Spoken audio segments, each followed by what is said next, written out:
everyone, and welcome to Writers Drinking Coffee. This is a podcast of writers who sit around, drink tasty beverages, and talk about writing, publishing, and the whole creative process. There will be rants and raves and opinions that do not agree but are lovingly delivered. We do not censor ourselves, so consider us PG-13. Your peanut gallery today is made up of Chaz and Karen Brenchley and me, Jeannie Warner. This is episode 153, interview with Heather, the Language of Roses Jones. Heather, I simply adore that you have something coming up with Rose in it, because now I can say instead of Dr. Heather Rose Jones, you are Heather, the Language of Roses. It's so cool. Well, of course, there is not entirely coincidence going on here. I should hope not. I mean, something that beautiful shouldn't be just left up to chance. You know, the full story is my great-grandmother Rose is who I'm named after for my middle name. And having Rose as a middle name means that I picked roses as sort of my totem flower, largely because Heather does not grow very well in California. Fair. Rumor has it the Queen of Swords Press has put out a new novella of yours. Tell us all about The Language of Roses. So The Language of Roses is my reaction against the basic themes of the Beauty and the Beast story. And I will confess a deep, dark secret that the inspiration to write this story happened several years ago when I was down at Disneyland with a bunch of friends, and we had some time on the last day, and the live action Beauty and the Beast version, the Disney version, had just come out. So we went to see it at the theater while we were down there. And I'm watching it and I'm thinking, but he's an abusive boyfriend. Why does he get redeemed? He's an abusive boyfriend. Why does it always work out that if she only loves him enough, he will change? And I said, damn it, that's not how it works in real life. And so I kind of started writing the story of Beauty and the Beast, where the Beast is unredeemable and Beauty doesn't love him. Oh, perfect. That's brilliant. Easier. I mean, I did love Beauty from Robin McKinley, which was the first, she was the first lady, I think, that really kind of took a 90 degrees sideways. So I am happy that there's another jump. Well, there are lots of ways to go sideways. You know, I ponder the idea of how far can you bend a fairy tale before it's not the same fairy tale anymore? And believe me, I would love to do a whole panel discussion on that sometime. I don't know. I think we could just jump in right now. It's like there's certain tropes. If you start with a trope, you can go any direction. Yeah. So if you start like Cinderella, it's like if you start with any story in which a noble young, well, not noble in the aristocratic sense necessarily, but a young woman of good birth and nice personality is downtrodden and neglected and forced to live her life for other people, and then gets an opportunity to really be seen for who she is. We use the phrase about, like a Cinderella story for a lot of things that are not the original fairy tale structure. But the question is, if you took that original premise and then she doesn't win the prince, does not end up with the beautiful ball gown at the ball, what if she decides she really enjoys cooking and she finds her place in her family by being recognized for being a great cook for the family, and thereby is integrated into the family structure in a healthy way? It's like, is that a Cinderella story? I don't think so. But so I had the question of, how far can you break the Beauty and the Beast structure and have it still be a Beauty and the Beast story? Well, do you want to keep having a Beauty and the Beast story? Because the Beast is abusive and he comes up with all these good reasons for why he should be abusive, et cetera, et cetera. It's all about him. But why not break some of these stories out completely? You can start from the same thing, but break it out completely and make it be the heroine's journey. Okay, make the heroine just go and say, screw this, I'm going to go be a knight somewhere, or screw this, I'm going to go, start my own cooking empire downtown, whatever village, and just make the story her own, and just say, screw you, Beast, you're a jerk, and if he tries to come in her armed guards will escort him away. And I like that you used the phrase the heroine's story. One of the books that I've read in the past year is Gail Carriger's The Heroine's Journey, which is an analysis of the plot type to which the label is given, the heroine's journey, in contrast to the hero's journey. She really goes into, what are the archetypes, what are the structures of this type of story.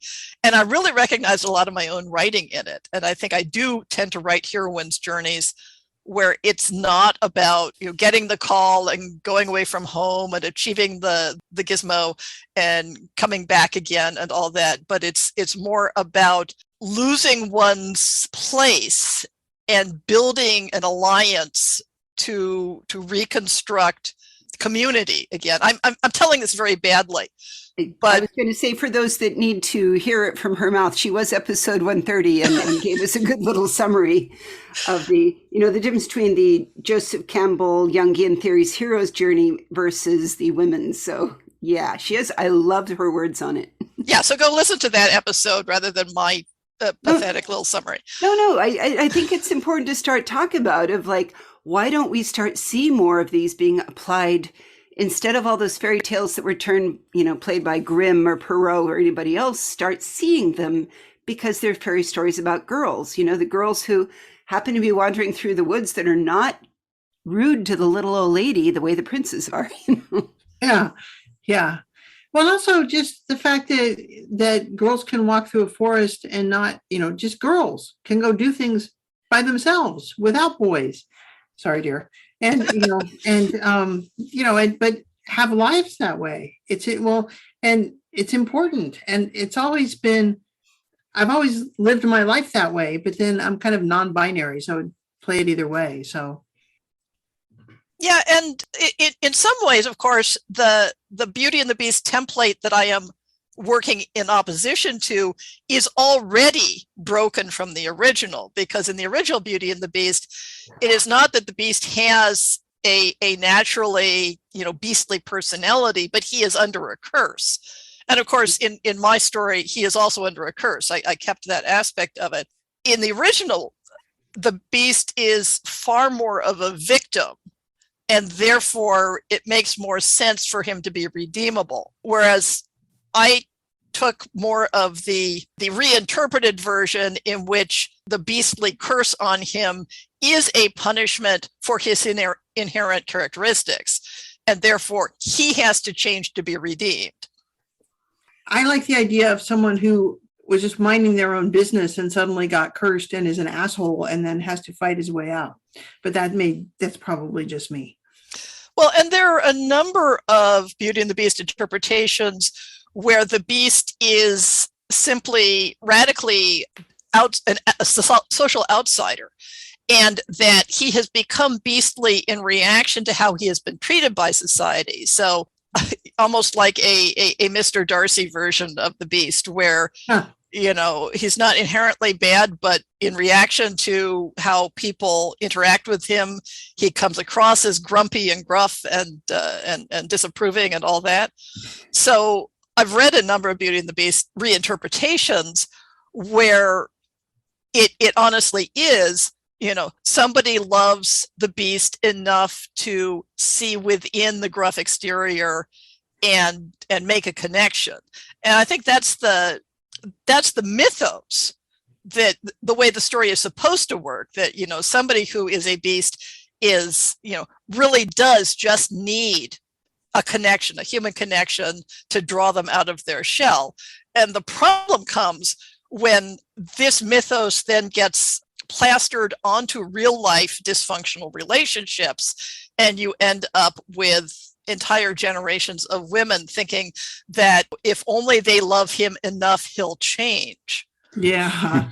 Now, what about, do you guys know about the reverse story that was done, Steel I Span, years ago? The album, I think, was Below the Salt, King Henry, where he's off with his merry men hunting. They're in a hall, and suddenly the witch comes in and demands that he eats everything, kill your horses, kill your everything, do everything I want, make a nice bed, and then you have to lay down with me.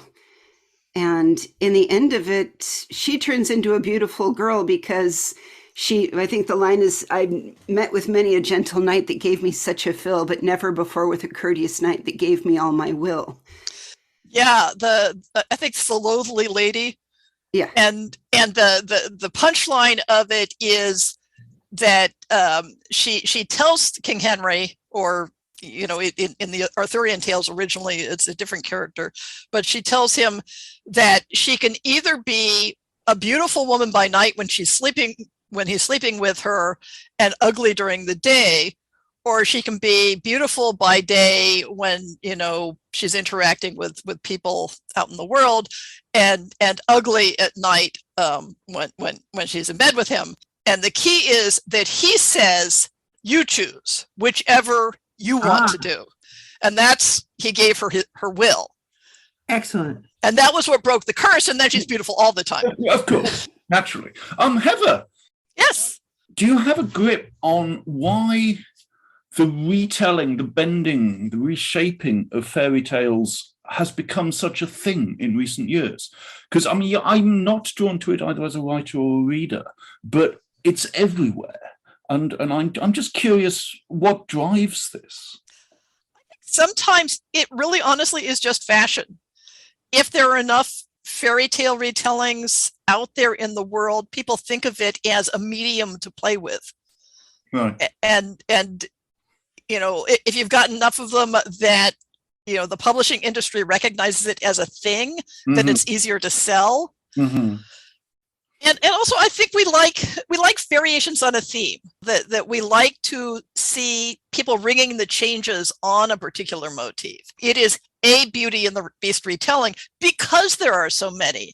And in looking at all the different ways people are tweaking the story and coming at it from a different angle, it in one way, it sort of consolidates and shapes the essential story, because even my story, in the way it reacts to the common mythos that we're working with, it is reinforcing it. It is clearly a reaction against the archetypal story, which happens differently. So I'm not creating a new Beauty and the Beast mythos.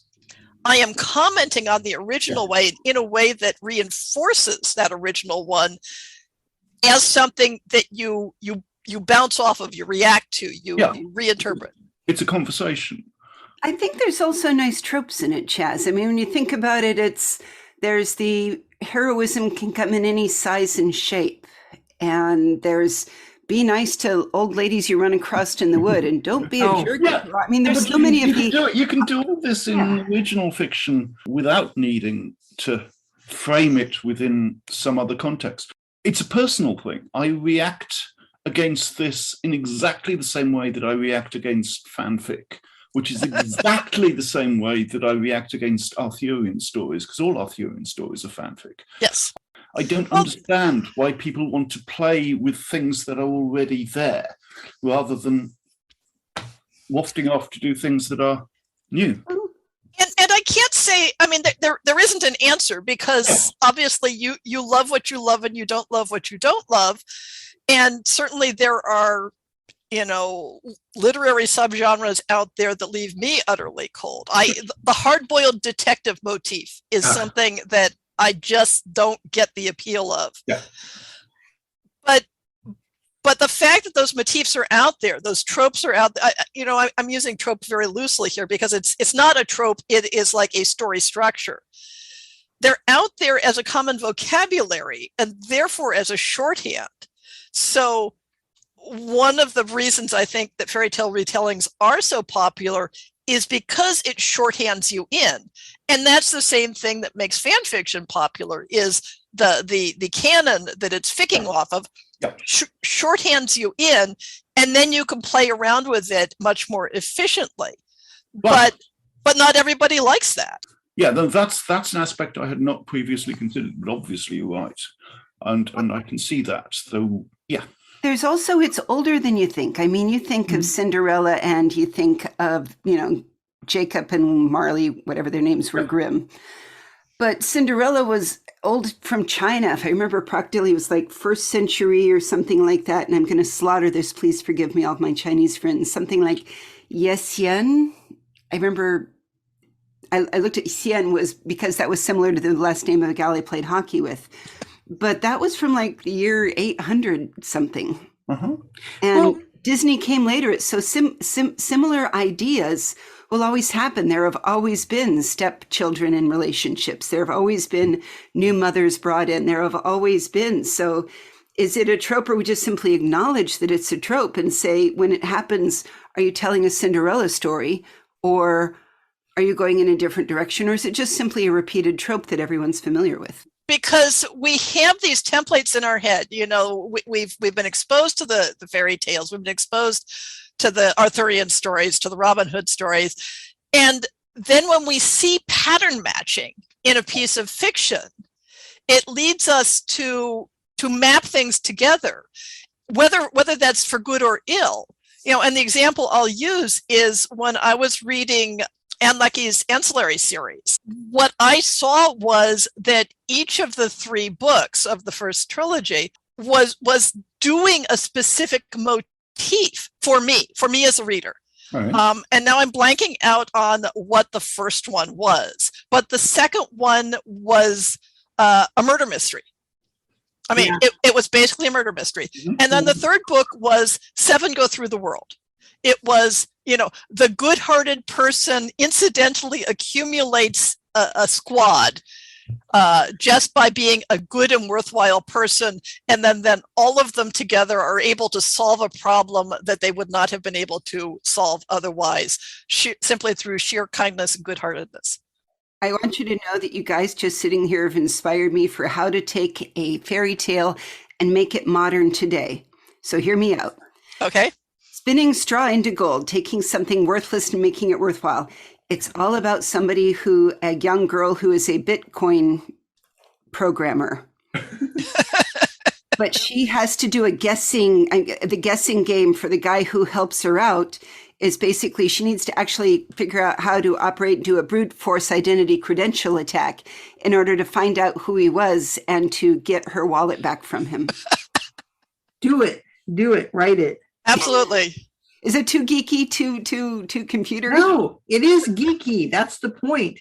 That's your audience. So write for that. But that's the point. It's like, so Chaz, here, you know, feeling with this is a modern retelling of the story of Rumpelstiltskin, you know, the spinning straw into gold. But at the same time, it's everybody will understand that immediately and think, oh, right, but Bitcoin, you know, for good or bad, is that taking dross? Is it? You won't necessarily, if you write it well enough, and I know you will, it won't be obviously Rumpelstiltskin. It'll be one of those later going, oh, that was Rumpelstiltskin. So Yeah. right. Yeah, I had fun sort of layering in other folktales and motifs in Language of Roses. And it's going to be fun to see how many people can identify them. I mean, there's the obvious one of the girl who speaks in flowers and gems. Yeah. But then there's also the fairy wife, and there's a couple other, not quite Easter eggs, but things slipped in there where I had fun because that's how my brain works. It's called The Language of Roses. And I know about the language of flowers. Indeed, I have a book about the language of flowers. Is there a separate language of roses, or is it just included within the whole language of flowers? It's part of the language of flowers. Right. And roses themselves, of course, have a fairly elaborate set of signals. Yep. But when I was writing this, I drew on the flower lore of all different kinds of flowers because I needed a larger vocabulary to speak in. Yep. And every meaning that a rose has within the story is based on some actual flower meaning. I'm dying to know if yellow roses are, I'm sorry I slept with that other girl, because that kind of defined my 20s. Come on, the 80s and 90s, it was a rough time. Yeah, it was. Yeah. Is it historic in the way of like Madeline Robbins wrote Sold for Endless Rue, retelling the story of Rapunzel. Is this kind of another version of a historic perspective, or is it now? Tell us the timing it's set in. So I tried to set it pretty much in the early mid 18th century because I wanted an anchor for all of my material cultural references. So there isn't really a date given anywhere in it, but all of the clothing, the food, the dances, background economics are meant to be compatible with early mid 18th century France. And then of course there's fairy. What are your thoughts on, and this is a deliberate question because I read your blog from this last month. See, when you do your homework, you had a whole kind of diatribe on what makes historic fantasy historic. And I liked the way that you kind of were talking about, does it just make it and add a bit of fairy, or can you make it anywhere? Or again, watching Bridgerton right now, could we have fairies show up in Bridgerton and have them be just as real and add it a little bit more? Oh, that would be interesting. Yeah, so of course I have my suspicions about that woman with the cane. So of course the hidden trick behind my little, I would not call it a rant, but it was a discussion of how historic is a fairy tale retelling, is because the entirety of how I strategize the books I talk about in my podcast, Queer Women in Historical Fiction, is such that my definition includes everything I write. I mean, I like it. It's perfectly mercenary and self-centered and all that. But to some extent, because I am a history geek, everything I write is historically grounded in some fashion. And therefore, it makes sense that is, at some level, my gut understanding of what it means for a story to be historical, even when it's fantasy. So for me, fantasy is historical when you can actually match it up to some actual real world historic culture, a time and a place. Mm-hmm. And it doesn't have to be set in a real world place. If that real world, if the fictional place it's set in exists within our world. So for example, Alpenia in my Alpenia series is not a real place. It's an invented Ruritania type place. But geographically, it does exist in Europe. It has, you can travel from Alpenia to France or to Switzerland or to Germany or wherever. It exists within that history, and it's very tied down in terms of specific dates. All of the historic events that are happening outside of Alpenia are actual, real historical events. I just come up with alternate explanations for why they happen. So when I was thinking about a fairy tale retelling, what would make it historic? It would be that the setting of the story is in some way rooted in not only the past, but a specific identifiable culture. Mm-hmm. That makes sense. But you wouldn't, under those strictures, I don't think my Outremer novels count because they are set in, they are very much a transposition of the Crusader states after the First Crusade, but they're set in clearly in another world. It's not this world, it's not this time. And that's something that I debate with myself when so in my podcast, the Lesbian Historic Motif podcast, one of the things I do is every month talk about new books that have come out that fit within my framework of queer female protagonists, and it is in some fashion a historic story. Mm-hmm. And for example, I look at the delightful rash of sapphic fantasies with, I'm going to say Asian settings, and forgive me, I know Asia is not a place, but like Tasha Suri's The Jasmine Throne, Shelley Parker Chan's She Who Became the Sun, Mm-hmm. Kay Arsenault Rivera's Japanese, Chinese, Mongolian inspired Phoenix Empress is the one I'm in the middle of right now. And these are all stories where the setting is very clearly inspired by, but not actually, Yeah. a particular culture.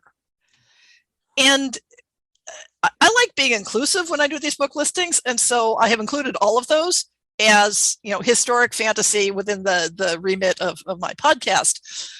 But the less I'm familiar with a culture's history, the harder it is for me to say, is this a reflex of an actual historic culture, or is this an entirely secondary world story that is flavored by elements from a real culture? So like the Ultramarine stories.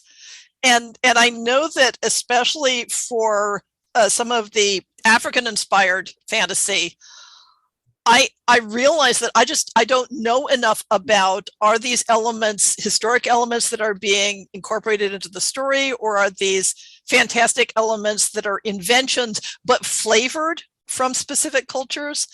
And it really, makes me realize my limitations as as a curator of fiction when I run across these walls where it's like, I don't know if I'm being even-handed in which books I include and which ones I don't. Right. So what are you working on next, Dr. Jones? I'm working on getting my writing mojo back. Right. I honestly have written almost no new fiction since the beginning of the pandemic. Ooh. And it is not the pandemic as such, but it disrupted my daily routines, and I'm a very routine-bound writer. So it used to be that my writing habit was I would take a little dictaphone in the car with me when I commuted to work, and I would dictate bits and pieces of story as I drove from Concord into Berkeley. And then I would go sit at the Pete's Coffee Shop in Emeryville, and I would transcribe my dictation and rinse, lather, and repeat. And that would be how I would get stuff down on electrons. And I'm not commuting anymore. So I've got all this free time, that I could be writing in. And when the pandemic started and I started doing full-time work from home, my theory was, well, instead of getting out of bed at 6 a.m. so that I can get on the road before rush hour, and then I can have my hour in the coffee shop, I will get up at 6 a.m. and I will have 2 hours to write before I have to open up the work computer. Ha. That's not the reason. Yeah. Yeah. That doesn't happen. They used to say, if you really want something done, give it to an already busy person. Yeah. So instead, the working from home has meant that I cook a hot breakfast every morning. I have gotten an awful lot of gardening done. I have decluttered my house, and I keep up with my housework. And at the end of the day, I have been staring at a computer screen so much more intensely than I used to in the office that my brain is fried. And I'm kind of stuck in this pattern where the places in my life where I used to write are not happening in the same way, and I have not made new places. And I think I may have to go back to my old thing of writing longhand just to get away from the screen. Or you could go back to your old habit, get up at 6 o'clock, drive from I don't remember where into a No. And go to the Peach Coffee Shop and do all that without the need to go to work. No. But then it's still sitting in a coffee shop, and other people are nasty still. So Well, actually, I've started going back to coffee shops, and I can be productive in coffee shops in ways that I'm not at home, because there are certain things that my brain does when I'm in a coffee shop. Yeah. I hear But you. I was going to say, I still appreciate your blog and your works out there, because you may not know it, but I've been passing your name here and there to many of my more sapphically oriented hockey friends that are interested in, hey, where is all the lesbian fiction, et cetera. So I just wanted to know that you are appreciated. Oh, good. Not just for coming on our show today, but you are appreciated by people out there for the fact that you are doing that work of gathering it together and telling people about it.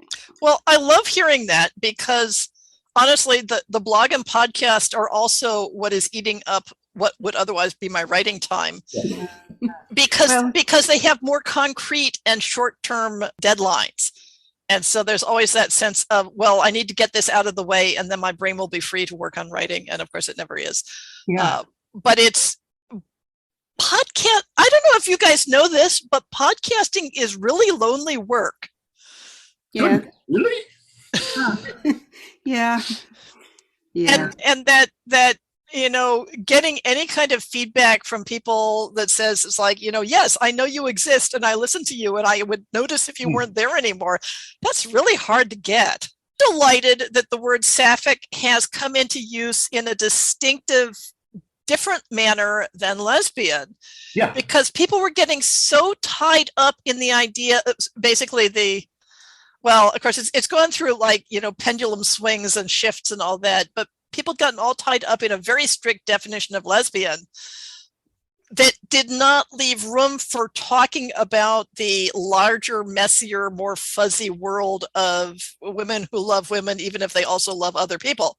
Mm-hmm. Or people who are femme, but maybe not women who love other femme, but not necessarily women people. Yeah, and absolutely. True story. Well, we will put links to stories and your blog and your exciting upcoming new novella that we've mentioned on our website, which is www.writersdrinkingcoffee.com. Thanks so much for joining us today, Heather. Well, I was delighted, and it's really exciting to look forward to the novella coming out tomorrow as of when we're recording this, but it will be, of course, in the past by the time it airs. That is true. And we will have the link up there of all the different places you can buy it. You've been listening to Writers Drinking Coffee, a labor of love and enthusiasm put together by the hosts. Our main web support magic is brought to you by Deirdre Schween, and our sound engineers and backup web spiders are David Welsh and John Schmidt. Our intro music is Pretty Maid Milking a Cow, and our exit music is Breakfast with a Morning Person, both by Michael Ingberg. Michael Ingberg is on manyhatsmusic.com. Our podcast sponsor is Jackal Designs, the Bean Scene Coffee Shop, whatever coffee shop you love best, and Arm Street over in Ukraine. And hey, thanks for listening.